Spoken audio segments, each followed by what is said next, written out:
नमस्कार, स्वागत आहे तुमचे आईच्या स्वयंपाकघरात. मंडळी, आजचा मेनू भाजीचा आहे.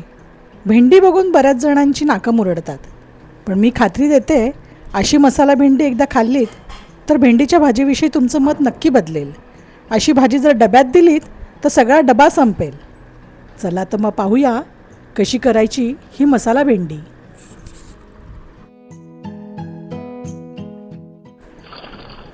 सुरुवातीला भेंडी आपल्याला स्वच्छ धुवून एकदम कोरडी पुसून घ्यायची आहे.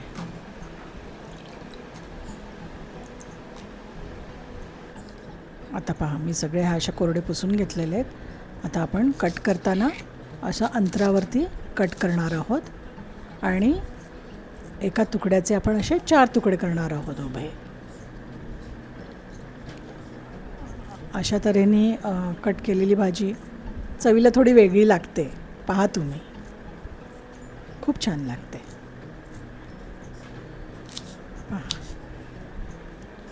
ही भेंडी आपल्याला पूर्ण पुसून घ्यायची आहे, ओली ठेवायची नाही अजिबात, नाहीतर भाजी चिकट होते. पहा, हे असे आपण कट करून घेतलेले आहेत.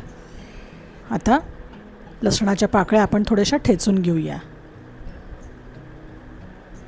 अशा दगडामध्येच किंवा ह्याच्याने आपण ठेचून घेतल्या तर त्याची चव जरा जास्त वेगळी लागते. मिक्सरमधनं ओबडधोबड बारीक करून घेतलं तरी चालणार आहे.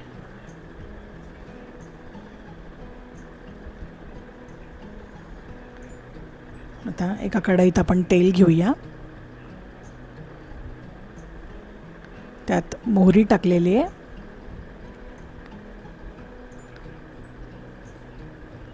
मोहरी तडतडली की थोडंसं जिरं, आता कढीपत्ता आणि कांदा व्यवस्थित परतून घेऊया.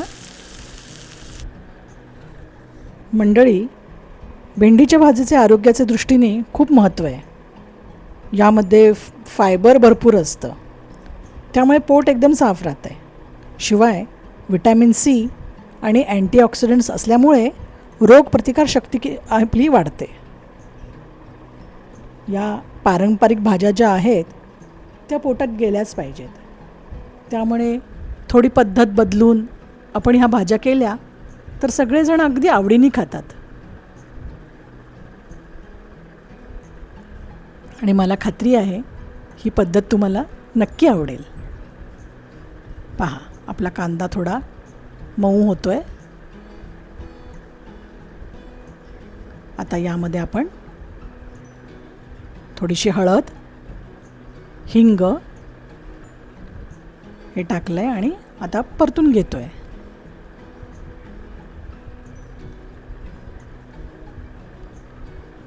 आता यावरतीच आपल्याला ही आपण जी चिरलेली भेंडी आहे ती टाकायची आहे आणि व्यवस्थित परतून घ्यायचं आहे.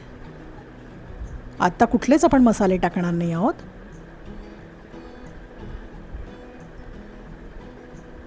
आधी भेंडी आपल्याला थोडी शिजून घ्यायची आहे.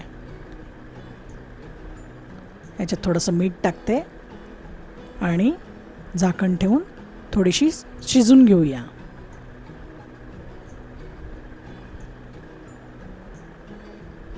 अगदी 1 मिनिटाकरता आपण हे करूया. तोपर्यंत आपण याचा मसाला बनवूया. हा दाण्याचा कूट घेतला आहे मी, त्यामध्ये लाल तिखट टाकते आहे. आता हा कांदा लसूण मसाला टाकते आहे. धणे पावडर टाकली आहे. हा गोडा मसाला आणि किंचितशी साखर टाकली आहे. आणि ही कोथिंबीर, भरपूर कोथिंबीर आणि ठेचलेला जो लसूण आहे ना तो आपण यात मिक्स केलेला आहे. आता थोडंसं मीठ टाकूया, कारण आपण भेंडीत मीठ टाकलेलं आहे आधी, त्या हिशोबाने थोडंसं आपण यात टाकूया.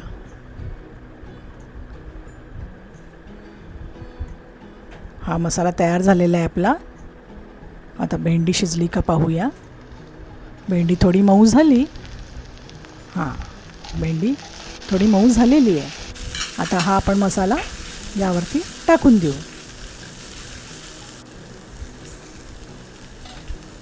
हे परतून घेऊया व्यवस्थित.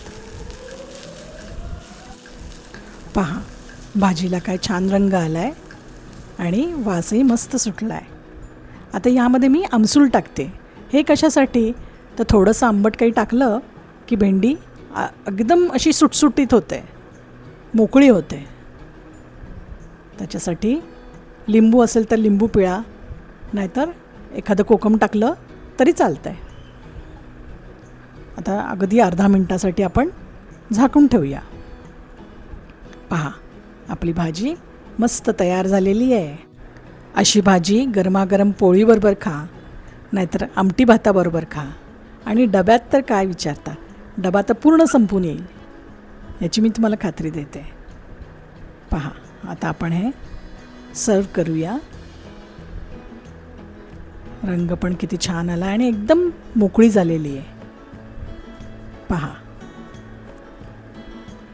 तुम्ही करून पहा अशी मसाला भेंडी, आणि कशी झाली ती मला नक्की कळवा. अशा वेगवेगळ्या व्यंजनासाठी आपण परत भेटतच राहू. तोपर्यंत धन्यवाद.